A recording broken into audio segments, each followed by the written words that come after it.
everyone, Diane here, welcome to my studio.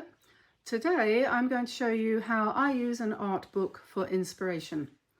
And I've chosen a little book, I say that advisedly, a little book by the Lithuanian designer Inga Buividavice, or Buividavice, or I don't know how to pronounce her name, but sorry, anyway, her name is Inga, and I think everybody knows her name because she's massive on Instagram. But her book, I think it came out a few years ago now, so a lot of people will have this book.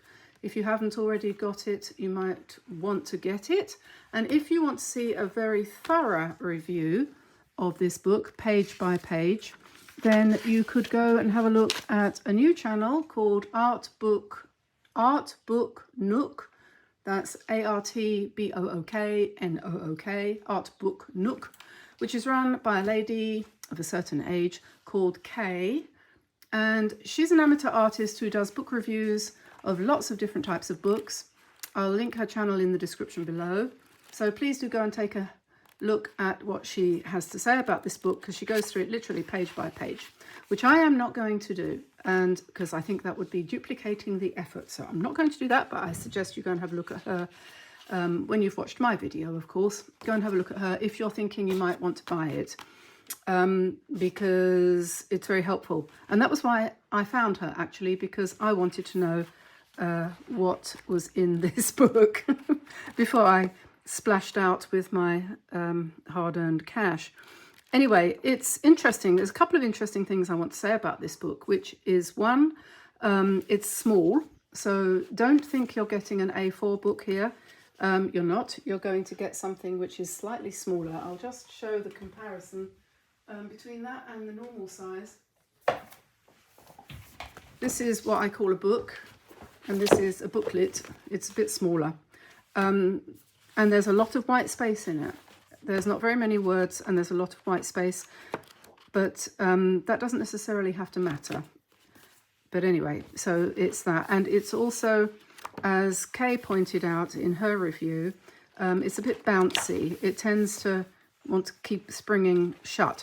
So what I did before I started to use it, I went through page by page and just, I've got nothing better to do with my time than to go through the book like this, pressing down the pages with my finger. And I literally did. I went all the way through page by page so that when I open it now, it's a little bit flatter. It helped a bit, so that's that. So back to the painting. I've decided to paint one of the illustrations in this book.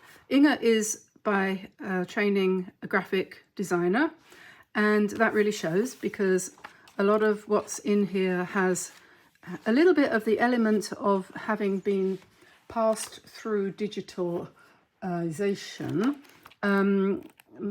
I just get the feeling that, this is obviously a photo of her work, so I'm not saying she doesn't paint, but there are certain things in here that I know full well would be really difficult to create from just a paintbrush, paint and paper. So a lot of it, I think it's all been cleaned up. Of course it's all been cleaned up. Everybody cleans up their books these days. You don't get anything au naturel, so to speak, anymore. But that doesn't matter. What is really good about this book is, I think, the colours, choices of colours. And Tamsin said this morning, it's a funny thing, she's got a kind of coherent palette all the way through. A lot of art books, one page to the next, it's kind of all changing around and you get quite confused in terms of colour. But here you've got the same colour on every page. And they're all colours that are on the front page, actually, on the cover. These are the colours that she tends to use. So what we've basically got is indigo or blue, black, or whatever you want to call it. And we've got quinacridone gold, and we've got a little bit of something red like burnt sienna, something like that would work really well. And those three colours alone, a red, a blue and a yellow, they're going to give you these beautiful shades, which once enhanced a little bit by artificial intelligence or even just your old computer, gives you a nice vibrant picture. Much better than what you actually get in real life, which is this. Yes, this is my painting worked on the basis of these colours, And if I put this under my camera and turn up the saturation and turn up the red and blah, blah, blah, then I'll get that. It's true. But this is the real thing. Okay, so enough of that.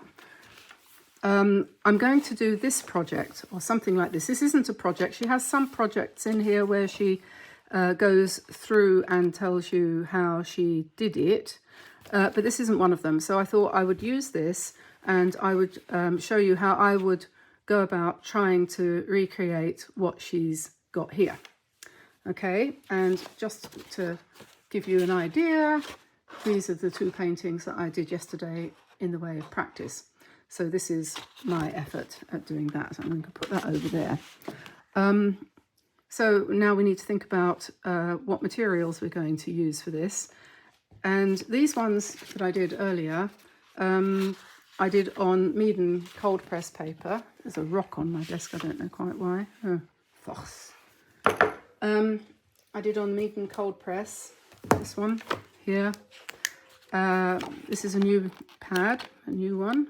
Let's take off the cover. And I might use that. That has a little bit of texture, as you know, cold press paper does. Or I could use my new Paul Rubens watercolor book with the unnecessary cover. This is all very strange and bizarre. I think Paul Rubens are trying to make us feel insecure and offer us things that we don't know how to use. It's quite strange.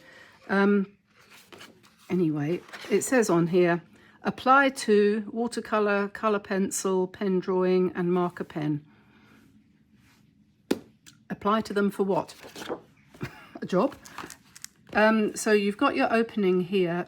When you've painted your picture, you can take the paper out of this folder. Somebody suggested that maybe you could leave it in if you just released it on 3 sides and you'd be able to keep it, but I don't think that the glue would hold. Anyway, this is hot press paper, which would give a different effect, so I may or may not use that. I have to make my mind up in a minute when it comes to it. Either that or that, one or the other. Both about the same size, both about 10 by 7. Then colours, we're going to be using a few out of the Meaden set here, but you can use any type of paint. It probably would work better actually with a proper watercolour paint, but Kuretake is great, looks better on the camera. I'm going to use, this is basically phthalo turquoise deep, this is blue black, this is indigo, this is ultramarine light, which is basically ultramarine, excuse me, with some water mixed in, white paint mixed in. I don't know what that's doing there. And then I've got an empty Kuretake pan there. And one of the colours that's actually missing from the Kuretake set that they sell as their 48 set is quinacridone gold. And so I am going to squeeze out a nice big dollop into there of quinacridone gold from Michael Harding. That's the only one I've got, but you can use whichever one you happen to have, because of course you will have a tube of that by now. Brush, that's paint, so that can go there. Brushes, oh, other colours. Brush pens. I'm going to be using a few of my Poetique brush markers, brush pens, whatever you want to call them, watercolour brush pens, because they have an absolutely miraculous point. They have a very, very sharp point, which will be great for doing the little spiky bits, the what do you call them, spines on the cacti. I'm also going to be using a few of these acrylic markers. These ones are from Artex. Oh yes, and I have something to tell you about Artex. I'm going to put myself in brackets for a minute and tell you that if you're watching this now, that is to say the week starting August the 9th, they have a discount on their markers, and you can find the discount code in the description below, where everything else lives.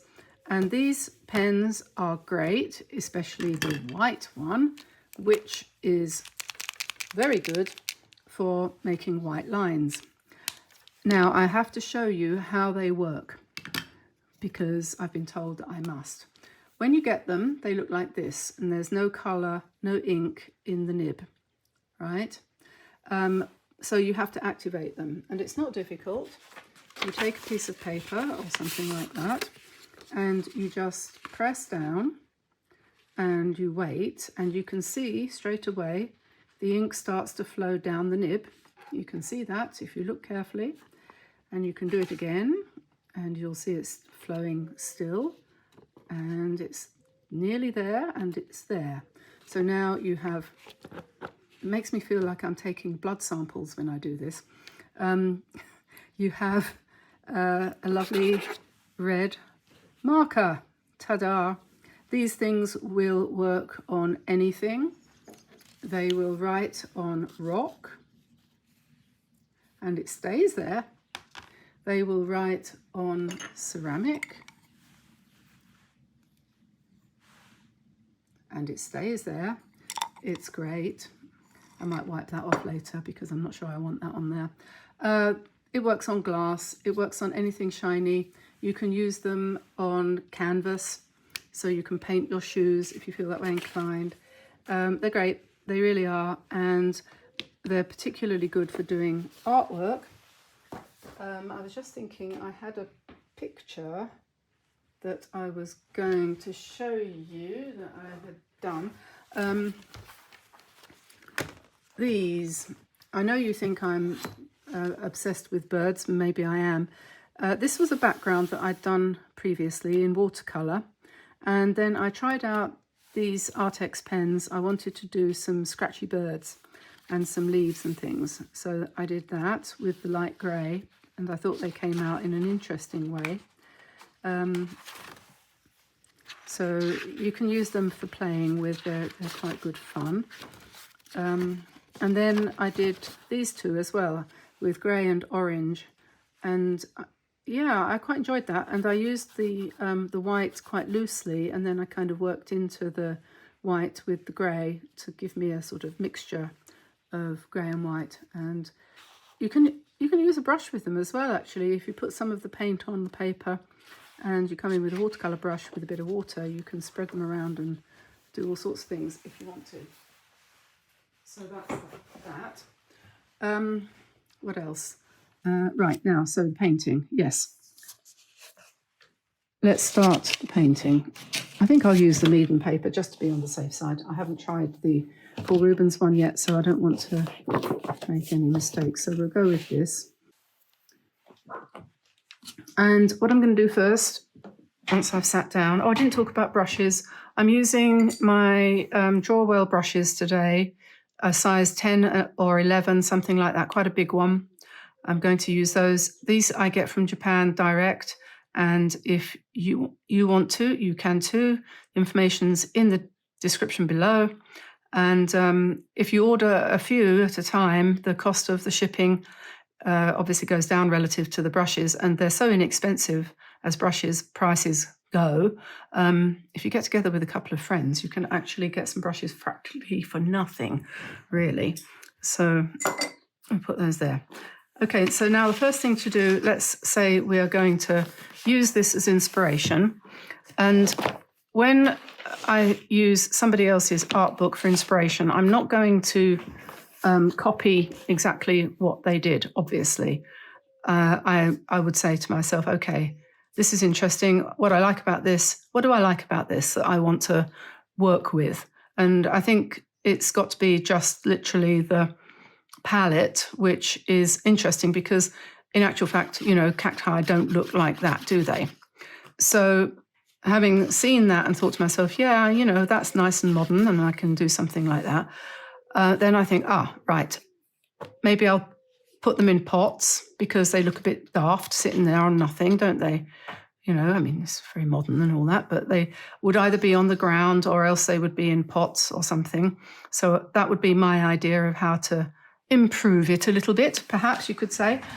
Then the next thing to do is to go to the original. And I don't actually have any cacti in my garden because we don't live in that part of the world where they grow outside. And the ones that I had inside, I've only got one.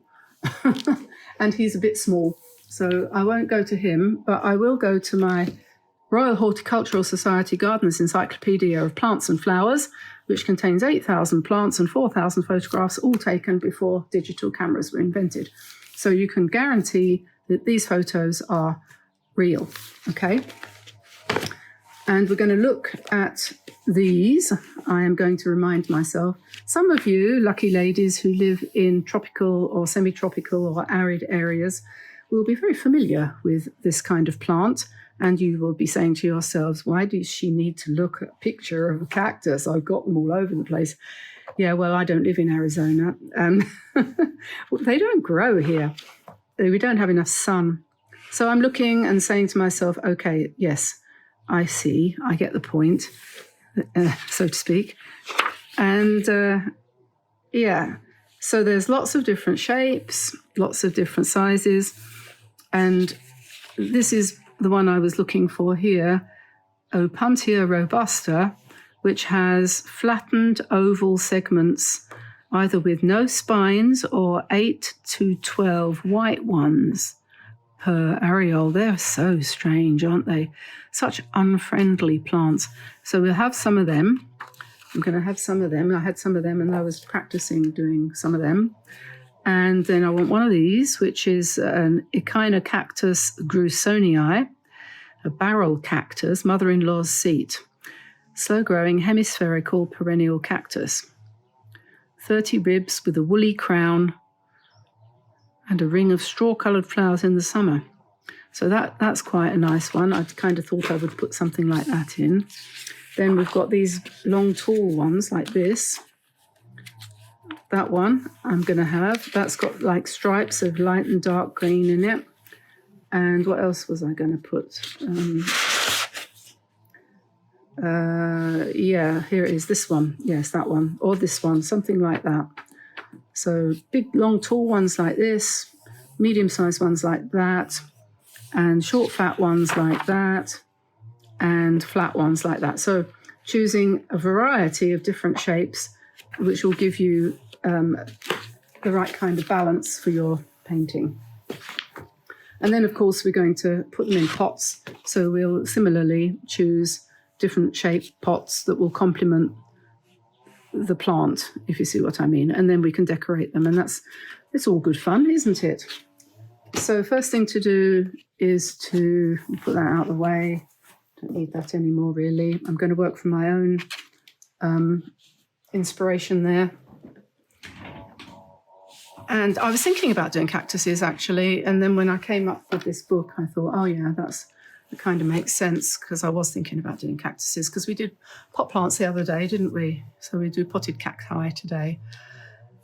Use an HB pencil. It's probably best because the lines aren't going to be too dark, and just give yourself a baseline to work from there.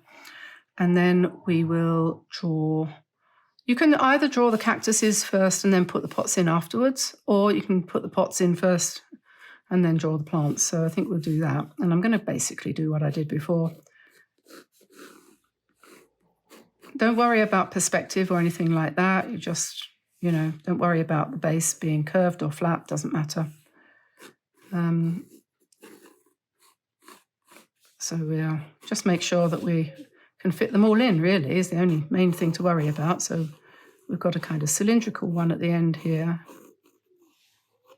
So we start at both ends and then fill the two in the middle. And I've got a nice little short, fat, tubby one here. And then this one, it's quite a nice rounded effort.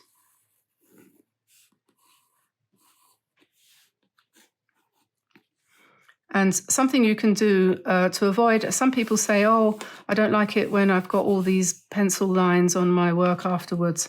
And it's true. And when you've done your drawing, if you take one of these putty rubbers, it's called a putty rubber in England. I think you call them kneadable rubbers. No, not rubbers, kneadable eraser.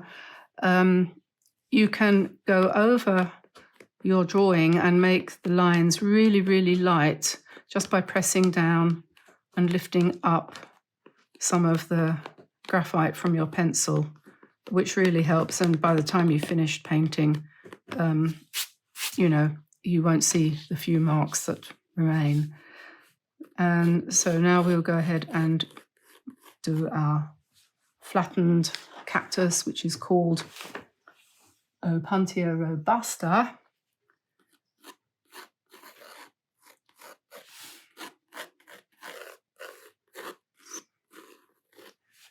I'll put a sketch of this up on the website for you to download free of charge if you wish.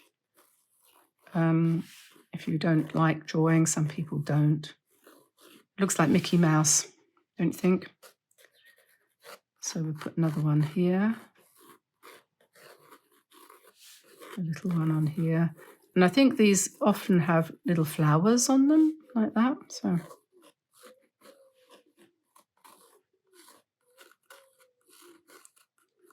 being quite careful to make sure that it goes up a bit higher on one side, and this is too big, so I'm just going to rub that out a bit.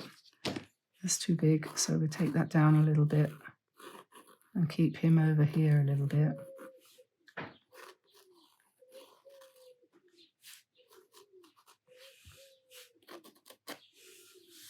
Okay, it's possible that that one's too big too, so I think I'll make that a bit smaller and make this one come down here. You have to just, you know, be patient with yourself, really. You're not going to get it right first time. It's unlikely. And there's no harm in rubbing it out a little bit. Erasing.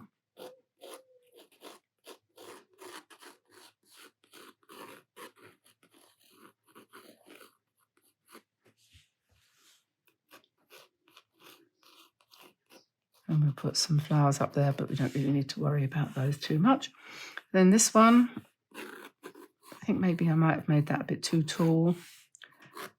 But we'll come up here with these nice rounded tops. I have rounded tops, not really very pointed. And then they tend to go in at the bottom. It's very, very counterintuitive to me, the way these things grow. They don't look like plants that I have known and loved. So you'll have to bear with me.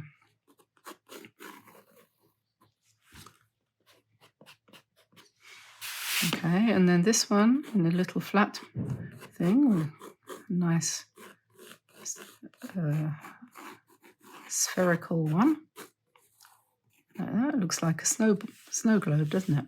And then this one, we just have a small, actually that should be not spherical, come to think of it. The idea was that that one was going to be more like this.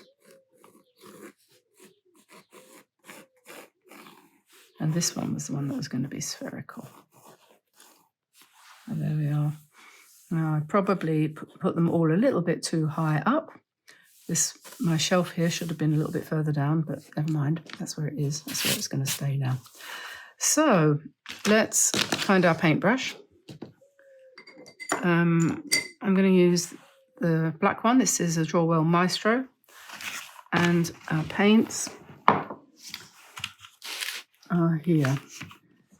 Now with this, I'm going to do this one wet in wet to start with, which means that I'm going to basically just prepare a little bit of paint ahead of time.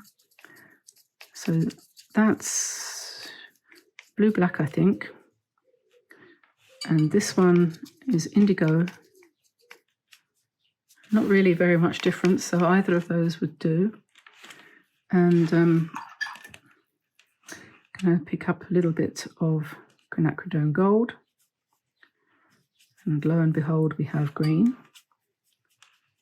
And if we add a bit more blue into it, we have a more bluish green, which might be more appropriate for cacti.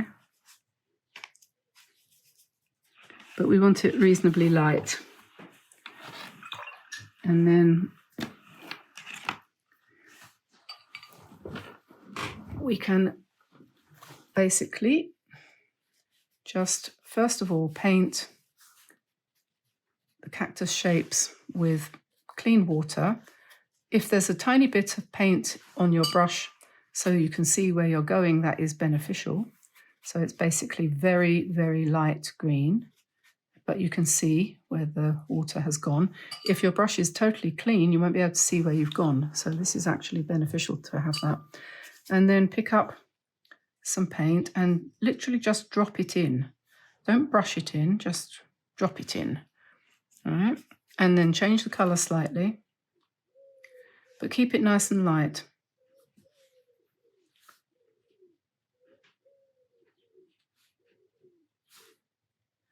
Keep it nice and light and let it blend of its own accord. And then you can, if you want to, add a more yellowy side. So you could sort of say, oh, the light's coming from over there on the right-hand side. So the green would be a bit more yellowish on that side. So add some other color in there. This is where you can just do whatever floats your particular boat. And then we'll let that sit until it's dry. And then we'll do the same thing again with the next one.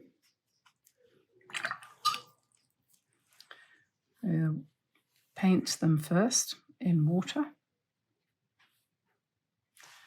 And then go blob, blob, blob with the paint. Change the color for the one in the middle perhaps. But we're going to work more into the plants once their first layer is dry. So it doesn't matter if they all run into one another. And then this one here, I'm going to add a little bit of pale blue. So we'll paint him with water first. And then our base color for him is going to be more of a bluish color. Like that. And then this one, I think we'll make him quite yellowish.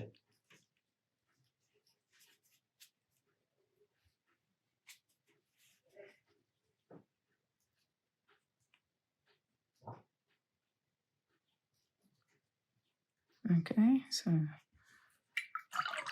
now they have to mix and mingle and dry a little bit.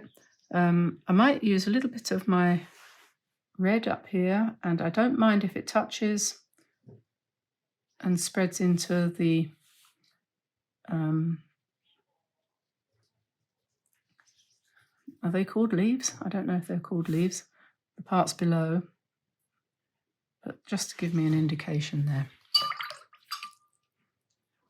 Okay, and then the next thing we can do is to put some base colors for our pots. So I've got something called Indian red here. I'm going to use that for this one. Try and keep it away from the actual leaves of the cacti. And just paint that in more or less flat. And we'll embellish that later. And then this one on this end, I think I want to make that kind of a bit more blue, darkish blue, I think.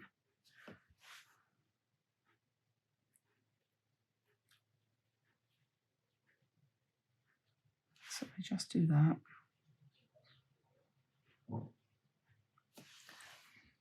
And then this one can be beige, so we'll go for yellow ochre, I think, mixed with a bit of the Indian red.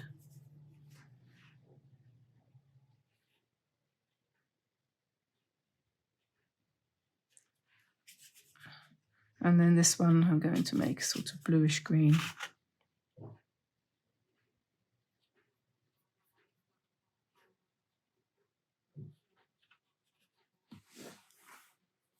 Okay, and then at this point there's no reason why we shouldn't. I'm just going to paint in a shelf.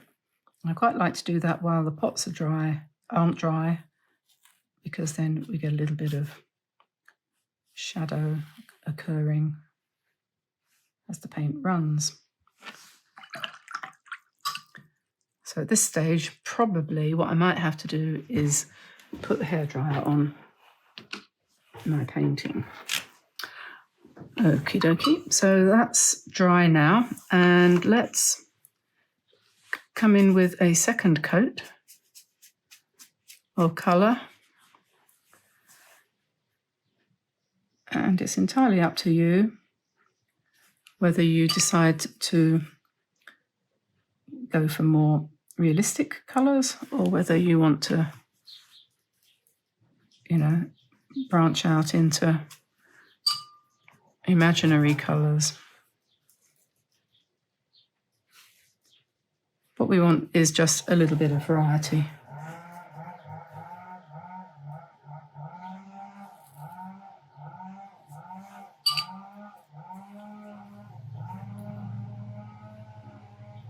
And I'm not worrying about making them look realistic, because as soon as you start to do that, you start to tighten up and get anxious. And that is going to be always reflected in what you're doing. So try to just, like I often say, just enjoy the colours, let the colours do the work.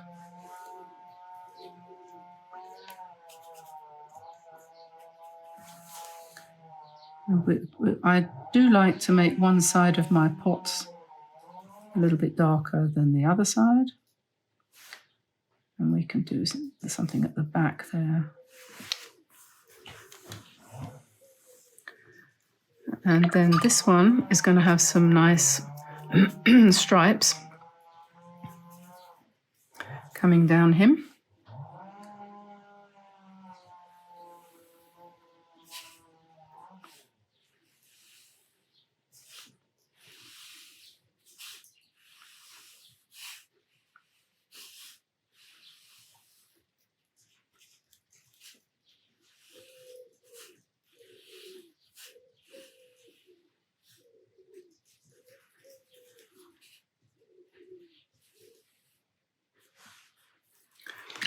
And then we're going to increase the intensity of his pot a little bit. This Indian red.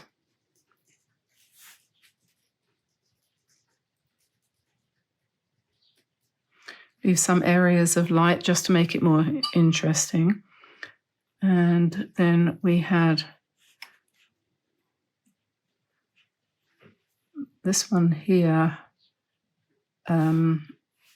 Yeah, I'm just going to put a little bit on that side. And then this one is more bluish.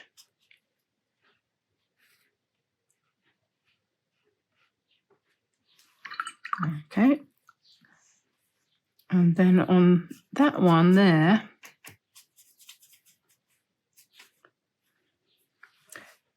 he has some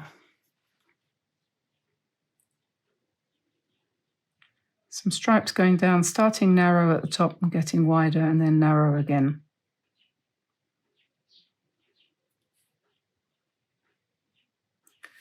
Like that. And this one, something like that.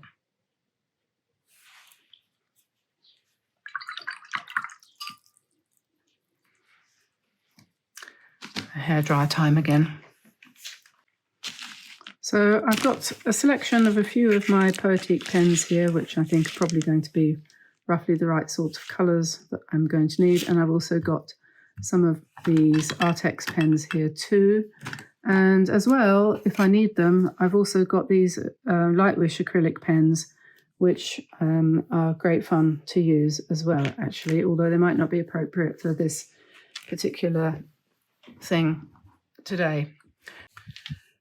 Okay, so now this is lovely and dry, perfectly dry, so we can start doing our finishing off with our markers. And so I've got the Artex acrylic marker here, And I'll just give that a quick pump to make sure it's working. And then, bearing in mind what it said in my encyclopedia about these particular cacti, they can have green or white spines scattered over their flattened surfaces.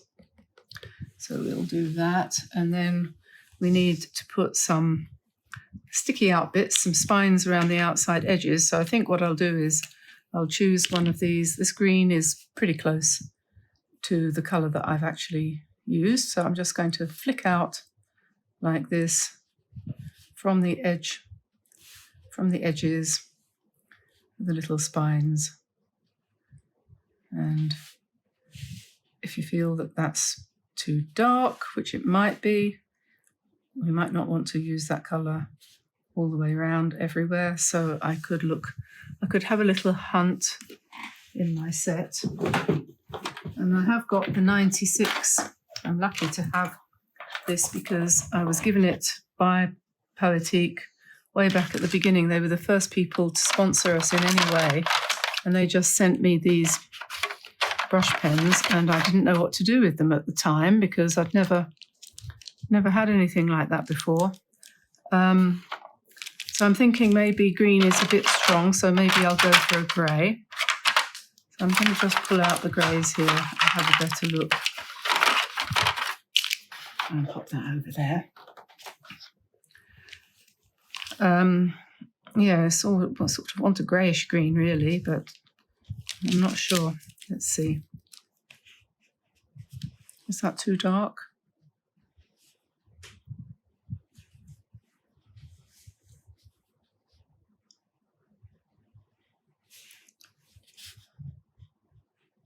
It doesn't look very different, does it, from the other one?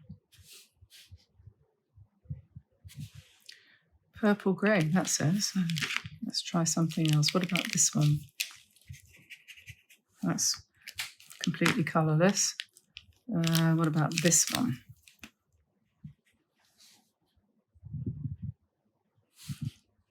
That's very light. It's interesting, isn't it? That's probably too light. Let's try this one. Ah, that's better, I think.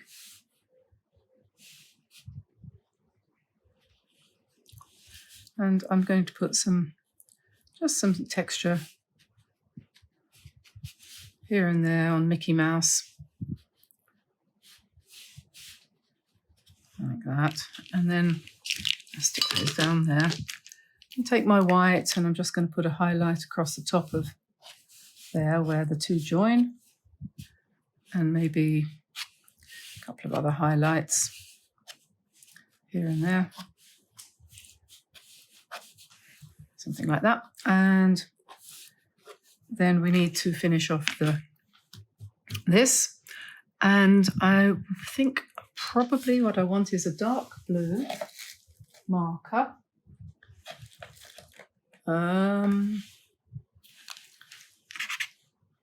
Maybe that would work. So we could put a nice blue. I did the last one in brown, but I think I'll do this one in blue. And then we could fill in the spaces with just a little bit of shadow.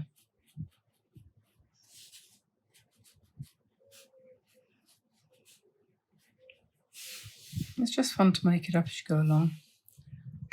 Maybe we want some brown inside there. And the nice thing about using these, that's black, brown, is you've got this very good point, and it's so much easier than using a paintbrush.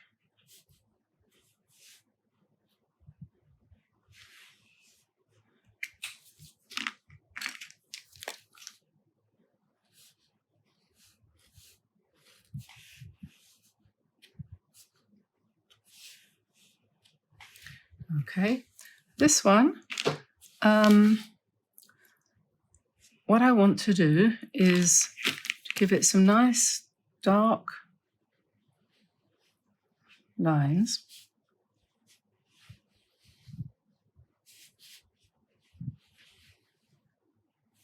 Like that.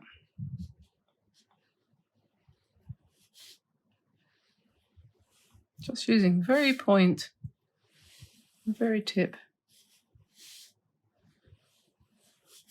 of the brush.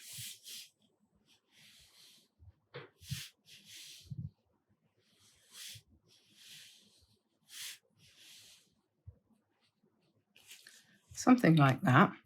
And then we could do some dots. Now let me see, very light beige, I think. So this is a pink. Yeah, that'll do. I'll go pink up here like this. Dot, dot, dot, dot, dot, dot, dot, dot. Because when you look at the actual real thing, they are on the pink side. And maybe I'll use the pink also to embellish the pot. Put some circles there like that. And then we need some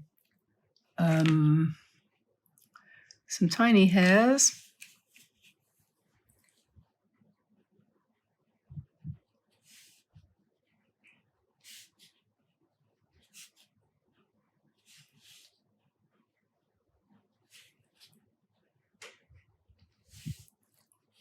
Just a few.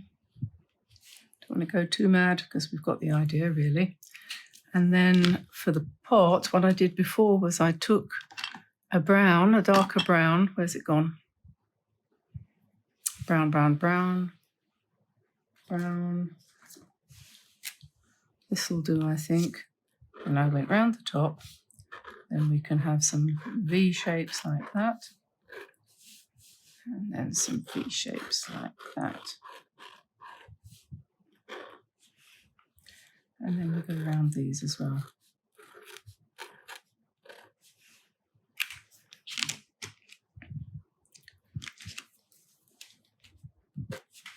Okie doke, that's that. And I enjoy this bit. I think this is quite fun.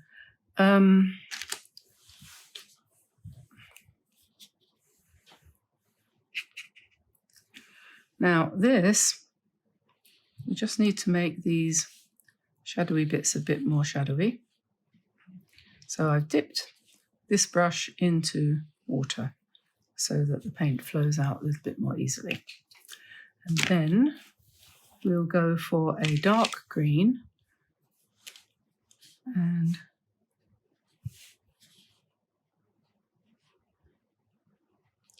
we're going to go a little bit more systematically in pairs and so on, right round the outside edge.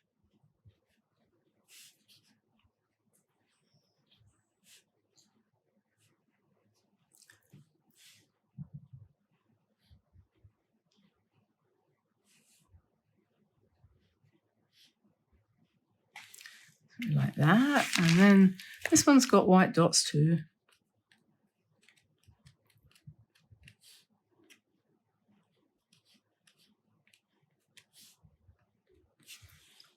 And then I'm going to take some more brown and I'm going to do some nice dots around here like this.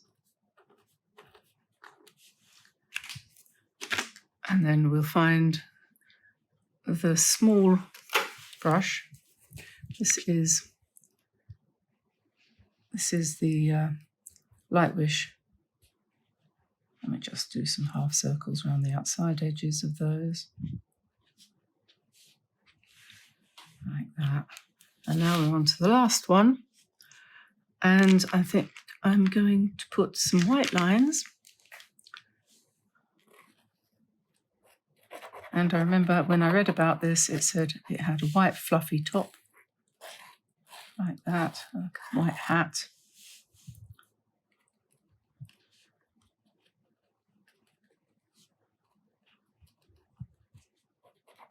And I'm going to put a little bit of grey on there so that that shows up a little bit better.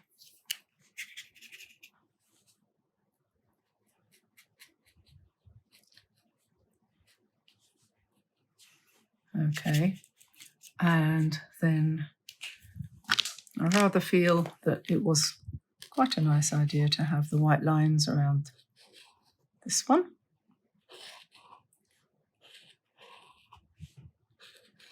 So we did that before. And then I had a darker colour. I had brown, but I'm going to use green this time.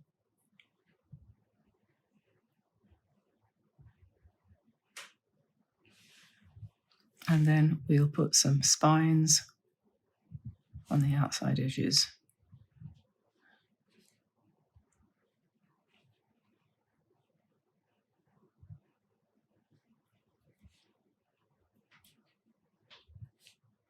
Of that one too.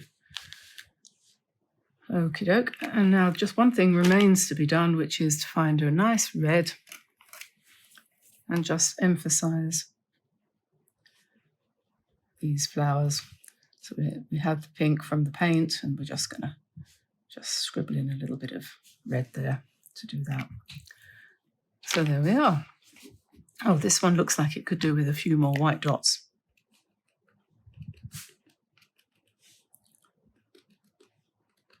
A bit like cucumbers, don't they? And maybe a few more darker green bits too. Sometimes you have to adjust what you've done. You don't always get it right first time, do you?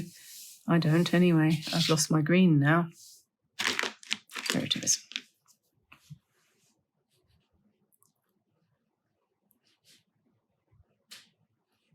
I'll put a bit more shadow on there like that, perhaps.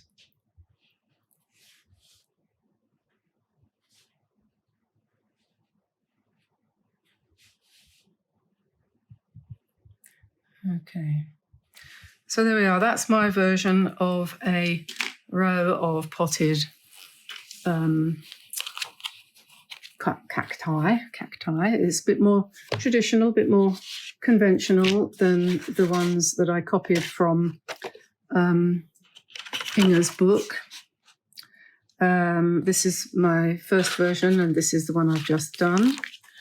Just out of interest, I did do some of the leaves like she suggests, which is actually very similar to some style that I've been doing for quite a long time too. I mean, there's nothing to it really. It's just lots of nice colours mixed together, and that's what happens. So there we are. There they are. And just go over to our website, dianeantone.com, if you want to get the sketch of this, which I'm about to do, and I'll put that up. Don't forget, if you want to support us, join us on Patreon or join us here on YouTube. You can become a member from as little as $3 a month. We've also got a Facebook page and a private Facebook group, public one, and a private one for members, which is smaller and more intimate. And of course, I do have a few paintings of mine, little ones like these, for sale on Etsy, if you want to go over there to Diane Antone Studio and see and support us in that way. So we would appreciate any of those and all of those things if you'd like to do it. And meanwhile, I will let you go. And don't forget to visit Art Book Nook. I'm sure that Kay will be really thrilled to see you there. And I'm going to be on the lookout, actually, for small channels like Kay's. I've already found another one that I think you'll enjoy, which I'll be recommending to you in the next video. People who are making a new life for themselves post-pandemic and finding a way of reconnecting with people and getting their lives back on track again. So I think this is something that we're all trying to do. And I want to do my bit to try to help other people to do what me and Tamsin have done as well. So there we go. I will let you go. Don't forget to like and subscribe, turn on notifications, and make sure you turn them on completely so that the bell is struck and you will hear when we put up a new video. And I'll see you on Patreon. I'll see you here. I'll see you wherever you go. I'm watching you. I'll say bye-bye for now then, and I'll see you soon. Bye, everybody. Bye-bye.